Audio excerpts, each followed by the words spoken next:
semuanya. Luar biasa. Haleluya. Mari kita sebelum memulai ibadah kita pada pagi hari ini, mari kita satukan hati kita. Kita berdoa. Bapa dalam surga, kami datang di dalam nama Tuhan Yesus Kristus. Kami datang sebagaimana kami ada, kami mengucap syukur untuk kebaikan-Mu ya Tuhan.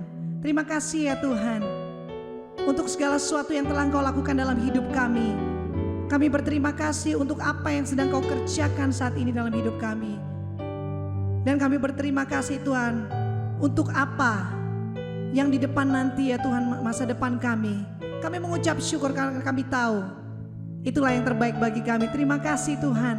Pada hari ini biar kiranya Engkau menjamah setiap hati kami, mau bersuka cita, bernyanyi, bersorak-sorai bagimu, meninggikan nama-Mu di tempat ini. Dan biar kiranya Kau mengurapi hamba-Mu yang akan menyampaikan firman-Mu pada pagi hari ini. Biarlah urapan-Mu turun atas hamba-Mu ya Tuhan. Dan biarlah firman Tuhan itu boleh menjadi berkat dalam hidup setiap kami. Oh haleluya, terima kasih, terima kasih. Kami naikkan segala pujian hormat hanya bagi-Mu Tuhan. Mari semua kita yang siap memuji Tuhan, yang bersuka cita, sama-sama kita katakan amin, amin, amin, amin. Haleluya, haleluya. Oh Tuhan itu baik. Amin. Terima kasih Tuhan. Hari ini kami ada di tempat ini. Kita mau nyatakan iman kita, amin. Dari pujian yang kita naikkan ini, kami sama-sama satukan iman kita, menyatakan bahwa akan ada kebangkitan yang besar di negeri kita ini. Akan ada pemulihan bagi negeri kita ini. Amin, amin saudara. Haleluya. Karena ada kebangkitan yang besar, karena ada pemulihan di negeri kami, karena ada kebangkitan yang besar yang berseru kepada Yesus diselamatkan. Oh haleluya. Terima kasih Tuhan. Curahkan Roh-Mu di tengah-tengah kami. Tuhan curahkan Roh-Mu atas manusia di bumi.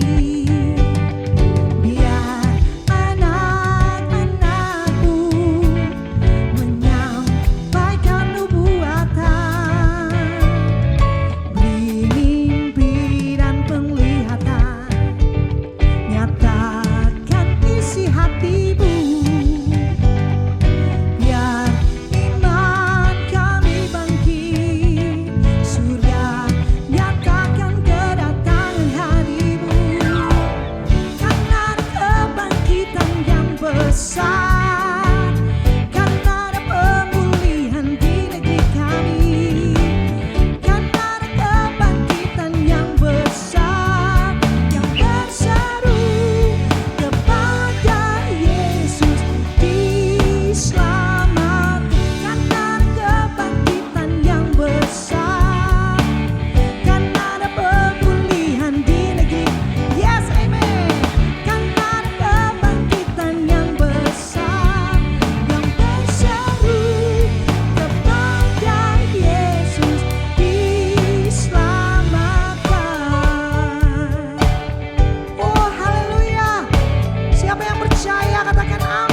terjadi dan pemulihan bagi negeri kami, bagi keluarga kami, dan sekitar kami. All the saints and angels, they bow before your throne, and all the elders cast their crowns before the Lamb of God and sing all the saints. And all the saints and angels,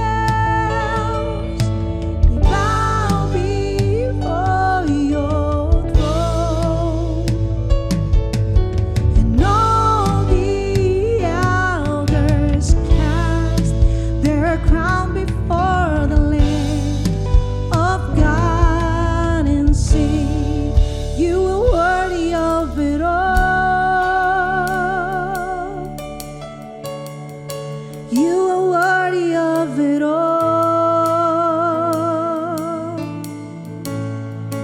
For from you are all things, and to you are all things. You deserve the glory. You are worthy. You are worthy of it all. You are worthy of it all. For from you are all things, and to you are all things. You deserve the glory. Come on, sing it out. All the saints and all the saints and angels, they bow before your throne. And all the elders cast their crown before the Lamb of God and sing, all the saints and angels, and all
Haleluya, Kau ku sembah Yesus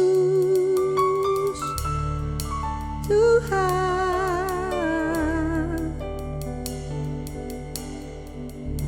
Haleluya. Shalom Bapak Ibu dan Saudara yang kasih dalam Tuhan Yesus Kristus. Tiba saatnya kita mau mendengarkan firman Tuhan. Itu sebabnya saya mengajak untuk jemaat Love Church dimanapun berada, mari kita berdoa. Bapa di sorga, segala kemuliaan, hormat dan pujian kami kembalikan kepadamu Tuhan. Kalau sampai saat ini kami ada, itu hanya karena kasih Tuhan. Jangan tinggalkan kami Tuhan. Tolong kami dan mampukan kami. Karena firman-Mu berkata, di luar aku kamu tidak bisa berbuat apa-apa. Urapi hamba-Mu dan semua hamba-hamba Tuhan, anak-anak Tuhan, khususnya jemaat Love Church, dimanapun berada, Tuhan memberkati. Sehingga ketika kami mendengarkan firman Tuhan, kami mengalami kemerdekaan yang sejati. Terpujilah Kristus. Di dalam nama Yesus kami berdoa. Haleluya. Semua yang percaya katakan amin. Puji nama Tuhan, berikan kemuliaan bagi nama Tuhan. Bapak, Ibu dan Saudara, pagi ini kita akan melihat satu bagian firman Tuhan, yaitu dari Injil Yohanes, kitab Injil Yohanes pasal 5, ayat yang pertama sampai ayat yang ke-9. Demikian firman Tuhan. Penyembuhan pada hari Sabat di kolam Bethesda. Sesudah itu ada hari raya orang Yahudi dan Yesus berangkat ke Yerusalem. Di Yerusalem dekat pintu gerbang domba atau ada sebuah kolam yang dalam bahasa Ibrani disebut Bethesda. Ada 5 serambinya, dan di serambi-serambi itu berbaring sejumlah besar orang sakit, orang-orang buta, orang-orang timpang, orang-orang lumpuh yang senantiasa menantikan goncangan air kolam itu. Sebab sewaktu-waktu turun malaikat Tuhan ke kolam itu dan menggoncangkan air itu. Barang siapa yang terdahulu masuk ke dalamnya, sesudah goncangan air itu menjadi sembuh, apapun juga penyakitnya. Di situ ada seorang yang sudah 38 tahun lamanya sakit. Ketika Yesus melihat orang itu berbaring di situ, dan karena ia tahu bahwa ia telah lama dalam keadaan itu, berkatalah ia kepadanya, "Maukah engkau sembuh?" Jawab orang sakit itu kepadanya, "Tuhan, tidak ada orang yang menurunkan aku ke dalam kolam itu apabila air mulai goncang. Dan sementara aku menuju kolam itu, orang lain sudah turun mendahului aku." Kata Yesus kepadanya, "Bangunlah, angkatlah tilammu dan berjalan." Dan pada saat itu juga sembuhlah orang itu.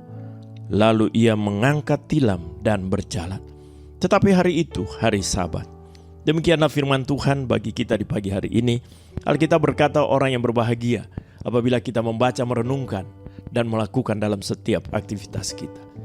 Bapak, Ibu, dan Saudara, pagi ini saya mengangkat tema, maukah engkau sembuh? Di sekeliling kita ada banyak orang sakit secara fisik. Tetapi saya melihat bahwa berbicara tentang kesembuhan, berbicara tentang kelumpuhan. Karena orang yang disembuhkan Tuhan mengalami sakit lumpuh sudah 38 tahun. Mungkin di sekitar kita ada banyak orang yang mengalami kelumpuhan. Mungkin tidak secara fisik orang itu sakit lumpuh, saudara. Tetapi barangkali dia mengalami kelumpuhan secara ekonomi. Kita tahun 2 tahun lebih ini, dunia mengalami resesi yang luar biasa karena pandemi COVID-19. Dan ini melumpuhkan ekonomi, sendi-sendi kehidupan ekonomi dalam masyarakat. Kita tahu ada banyak perusahaan-perusahaan besar pun gulung tikar. Dan bukan sampai di situ saja. Barangkali ada juga di antara kita yang mengalami kelumpuhan dalam rumah tangga. Karena istri sudah tidak mulai cocok dengan suami. Atau goncangan-goncangan lain yang terjadi dalam keluarga kita. Atau bahkan kita mengalami kelumpuhan secara rohani. Sudah bertahun-tahun kita menjadi orang Kristen, tapi sesungguhnya kita lumpuh secara rohani. Ironisnya, orang ini ada di Bethesda, kolam Bethesda, yang artinya rumah belas kasih. Tetapi dia tidak mendapatkan kasih. Saya percaya Bapak Ibu, mungkin pada waktu dia terjadi goncangan di kolam itu, Alkitab katakan dia menceritakan buat Yesus bahwa orang lain sudah duluan. Kita lihat di sini bahwa tidak ada orang yang memperhatikan dia. Padahal dia ada di kolam belas kasih. Mungkin ada orang yang cuma sakit kepala atau sakit pinggang. Tapi ketika goncangan itu terjadi, dia terjun lebih duluan. Dia tidak peduli dengan orang lumpuh yang sudah 38 tahun. Dan ini yang tadi saya katakan ironisnya, ada di rumah belas kasih tapi tidak mendapatkan kasih.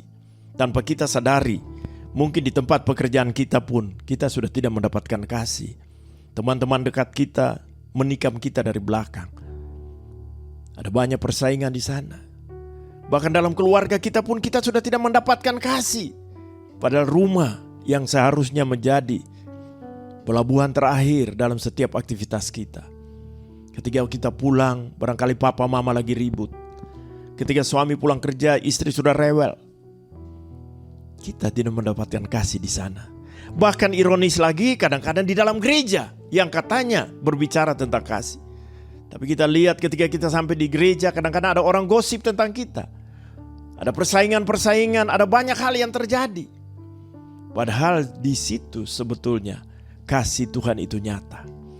Bapak, Ibu, dan saudaraku yang kasih dalam Tuhan Yesus Kristus, tema yang tadi saya katakan, maukah engkau sembuh? Apapun keadaanmu hari-hari ini, Tuhan tanya kita pagi ini, apakah kita mau sembuh? Nah, Bapak Ibu, ada beberapa hal yang saya lihat untuk mengalami kesembuhan dalam hal apapun juga. Yang pertama, kita harus tetap optimis dalam menghadapi kehidupan ini. Jangan putus asa, pantang menyerah. Orang ini sudah 38 tahun menderita sakit lumpuh, Bapak Ibu. Bayangkan berapa kali dia mungkin berusaha, tetapi dia gagal. Setiap bangun pagi, hal itu terjadi, mungkin ada goncangan, tapi dia tidak pernah bisa. Dia sendirian. Tetapi saya melihat ada sesuatu yang luar biasa.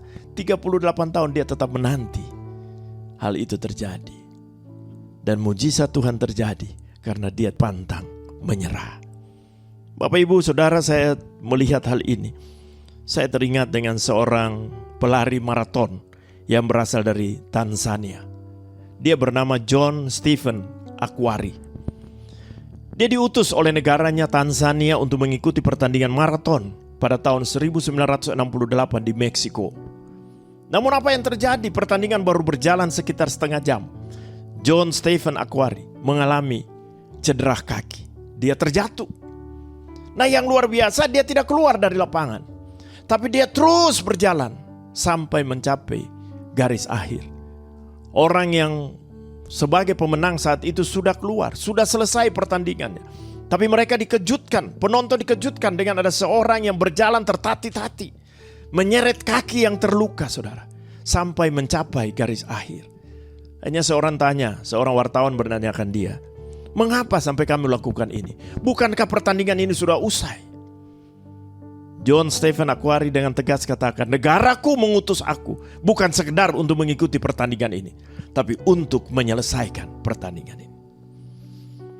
Paulus katakan di dalam 2 Timotius 4 ayat 7, aku telah mengakhiri pertandingan yang baik. Aku telah mencapai garis akhir dan aku telah memelihara iman.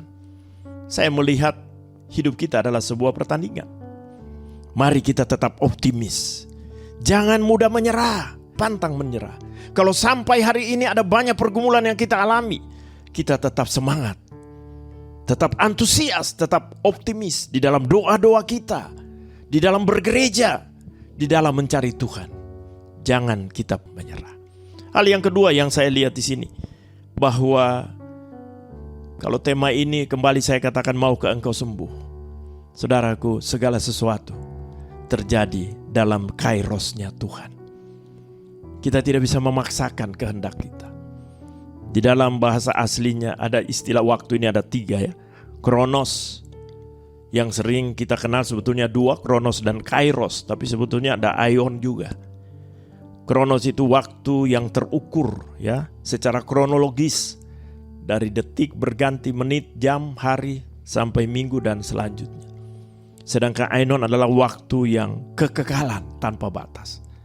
Sedangkan kairos adalah kesempatan. Maukah kita menanti kairosnya Tuhan? Kadang-kadang kita ngotot. Ketika kita mengalami satu kesulitan, kita mau cepat terjadi. Padahal belum tentu itu waktunya Tuhan. Bapak, Ibu, dan Saudaraku yang kasih dalam Tuhan Yesus Kristus. Saya seringkali katakan, berbicara tentang kesempatan. Itu saya ilustrasikan waktu saya berdiri di sini. Kita sepakat ada tiba-tiba ada seekor burung datang hinggap di bunga di depan saya ini. Jemaat Tuhan dan semua kita yang hadir, kita sepakat untuk saya menangkap burung itu. Dan ketika saya menangkap burung itu, kalau burung itu tidak tertangkap, kemungkinan kecil untuk burung itu kembali duduk di tempat ini. Mungkin dia duduk di tempat yang lain, tapi sudah tidak duduk di bunga itu, bunga ini. Itu artinya kesempatan. Dalam hidup kita, waktu kronologis kita itu akan berakhir. Berapa tahun kita hidup di bumi tergantung waktunya Tuhan. Tetapi waktu-waktu yang kita lewatin itu pasti. Di tengah-tengah waktu-waktu yang kita lewati ada kesempatan yang Tuhan berikan bagi kita. Di dalam kitab Roma pasal 2 ayat yang keempat, firman Tuhan katakan, maukah engkau menganggap sepi kekayaan kemurahannya, kesabaran dan kelapangan hatinya?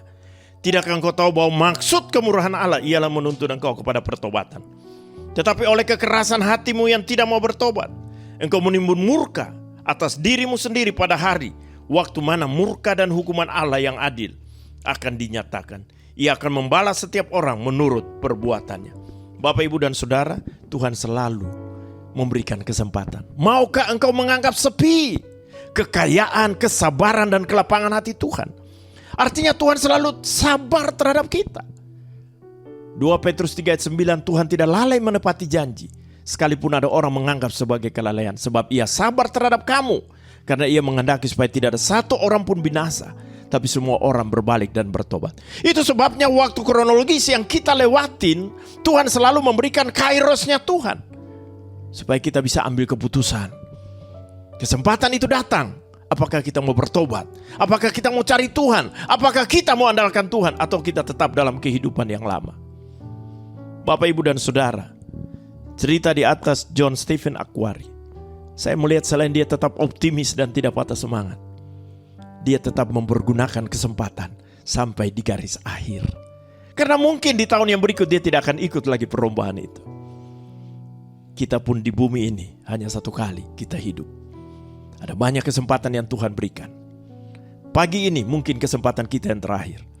Tapi yang jelas Tuhan mau untuk kita mempergunakan kesempatan itu, mengerti rancangan Tuhan. Jadi hal yang kedua, saya melihat segala sesuatu ada dalam kairosnya Tuhan. Dan yang terakhir yang saya melihat di dalam ayat yang ke-7, di ayat yang ke-6 bagian terakhir, Tuhan katakan, maukah engkau sembuh? Jawab orang sakit itu kepadanya, Tuhan, tidak ada orang yang menurunkan aku ke dalam kolam itu apabila airnya mulai goncang. Dan sementara aku menuju kolam itu, orang lain sudah turun mendahului aku. Kata Yesus kepadanya, bangun, angkat tilammu dan berjalan. Dan pada saat itu juga sembuh orang itu, dan ia mengangkat tilam dan berjalan. Pertanyaan yang mudah sebetulnya. Yesus hanya bertanya, maukah engkau sembuh? Sebetulnya dia tinggal menjawab, betul Tuhan, saya mau sembuh. Tetapi kita lihat jawabannya lain. Dia malah menyalahkan orang lain. Dia malah menyalahkan diri sendiri. Dia banyak menyalahkan keadaan di sekitarnya. Bahwa pada waktu air itu tergoncang, pada waktu malaikat Tuhan datang, tidak ada orang yang menuntun aku. Boleh di dalam bahasa sehari-hari mungkin dia katakan, mereka tidak peduli dengan aku Tuhan. Mereka orang-orang yang egois. Padahal aku ada di sini karena aku tahu ini rumah belas kasihan. Bapak, Ibu, dan Saudara, bukankah seringkali kita saling menyalahkan satu dengan yang lain? Ketika kita mengalami sesuatu, istri menyalahkan suami, suami menyalahkan istri, orang tua menyalahkan anak, dan sebaliknya. Di kantor, bos menyalahkan karyawan, karyawan menyalahkan bos. Ini seringkali terjadi. Di dalam gereja, gembala disalahkan, jemaat disalahkan, majelis disalahkan. Mari pagi hari ini, jangan kita terus untuk saling menyalahkan satu dengan yang lain. orang ini menyalahkan, padahal jawabannya singkat dan simpel. Waktu Tuhan tanya engkau, maukah engkau sembuh? Harusnya dia menjawab, saya mau Tuhan. Pagi ini ya, Bapak, Ibu, dan Saudara, apapun persoalan kita, kalau Tuhan tanyakan kita, maukah engkau sembuh? Saya berharap kita semua katakan, Tuhan, aku mau disembuhkan. Pagi hari ini apapun persoalan, mungkin sudah bertahun-tahun engkau menderita sakit penyakit. Mungkin sudah bertahun-tahun engkau mengalami goncangan dalam ekonomi. Mungkin sudah bertahun-tahun engkau mengalami kegoncangan dalam rumah tangga. Tapi pagi ini Tuhan katakan, maukah engkau sembuh? Mari kita jawab dengan pasti, Tuhan, saya mau. Bapak Ibu, firman Tuhan ini sederhana. 3 poin. Sebelum saya berdoa, mungkin pagi ini, seperti yang tadi saya katakan, engkau punya beban yang berat. Bahkan di tengah-tengah rumah belas kasihan, di tengah-tengah gereja engkau merasa engkau asing. Di dalam keluarga engkau merasa engkau jadi orang asing. Di tempat pekerjaan pun demikian. Pagi ini berikan hidupmu untuk Tuhan. Saya mau berdoa bagi saudara yang datang pagi ini, apapun bebanmu. Kalau engkau datang dengan sakit penyakit, letakkan tanganmu pada bagian yang sakit dan katakan, Tuhan, aku mau disembuhkan. Kalau engkau mengalami kegoncangan, kelumpuhan dalam rumah tanggamu, taruh tanganmu, angkat tanganmu dan katakan, Tuhan, aku mau disembuhkan. Pemulihan terjadi dalam rumah tangga. Kalau hari ini juga engkau mengalami kegoncangan dalam ekonomi, angkat tangan, bahkan letakkan tanganmu di dada dan katakan, Tuhan, saya mau dipulihkan secara ekonomi.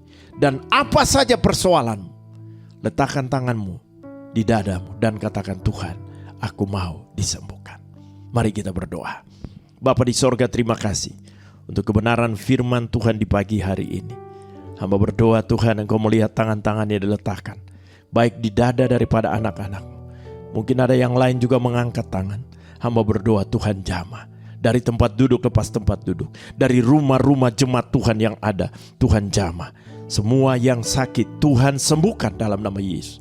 Yang pagi ini datang dengan beban berat, pergumulan ekonomi, Tuhan pulihkan ekonomi rumah tangga, bisnis dan pekerjaan. Bahkan kegoncangan yang terjadi di dalam rumah tangga dan keluarga, Tuhan pulihkan dalam nama Yesus. Terima kasih Bapa. Hamba berdoa supaya kami setelah ibadah ini, kami mengalami kemenangan yang dari Tuhan. Kami mengalami kesembuhan dari kelumpuhan apapun yang saat ini kami hadapi. Terima kasih Bapa, dipermuliakanlah nama-Mu. Pagi ini juga kami mau berdoa bagi bangsa dan negara kami. Tuhan tetap memberkati bangsa ini. Kalau akhir-akhir ini COVID-19 ini boleh kembali menyebar, Tuhan, kami minta supaya Tuhan hentikan itu. Tolong kami Tuhan supaya bangsa ini terbebas dari COVID-19. Berdoa untuk pemerintahan yang ada, Pak Jokowi, Wakil Presiden dan seluruh aparat dari pusat sampai ke daerah. Tuhan tolong. Tuhan berkati bangsa ini. Hamba juga berdoa untuk jemaat Tuhan dimanapun berada, dari Love Church secara khusus. Tuhan juga memberkati. Hamba-Mu sebagai gembala, pendeta atau pastor Sifki, Tuhan memberkati. Anak-anak yang ada Tuhan memberkati. Kalau beberapa waktu yang lalu mereka berduka, Tuhan hibur. Biarlah penghiburan yang dari Tuhan membangkitkan semangat mereka. Dalam penata layanan dimanapun Tuhan utus hamba-Mu, Tuhan pakai.